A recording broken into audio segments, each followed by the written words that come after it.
going to have a garden tour today.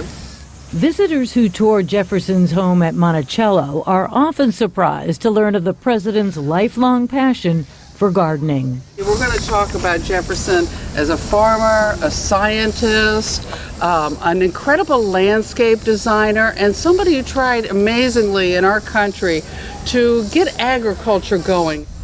Mr. Jefferson inherited this 2,000-hectare plantation as a young man. He designed the house and flower gardens and planted fruit orchards and vineyards.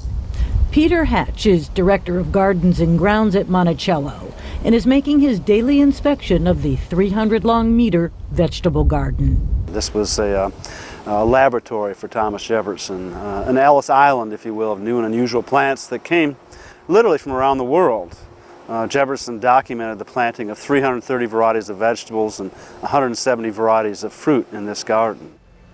Thomas Jefferson collected seeds from across the world and recorded their behavior in his garden book, a diary he kept from 1766 to 1824.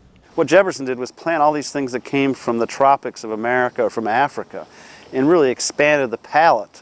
And one wonders if any man had grown so many different things in one place before Jefferson assembled all these things here at Monticello. Peter Hatch says his mission is to remain faithful to Mr. Jefferson's legacy at Monticello, while adding to the original collection of 19th century garden varieties. One of my concerns has been trying to find the old varieties of vegetables, the very same species that Jefferson was growing, and also to plant it in an interpretive way so people can see this really important facet of Jefferson's worldview, the horticultural view. Visiting from Denver, Colorado, Chris Summers and Doug Corley are struck by the vista from Monticello Mountain, the geometric beds, and the garden's history. I could see him out here because he was so neat and meticulous, and even if he was experimenting. I think he was onto something well before we are. I think we could still learn a thing or two from what he's done here, sure. For the backyard gardener out there today. So it's quite a backyard, but he seems to have it right. So. Yeah. Peter Hatch says Mr. Jefferson's advice to gardeners today would be to experiment. They can start, he says, with seeds harvested from Jefferson's garden on sale in the museum's gift shop.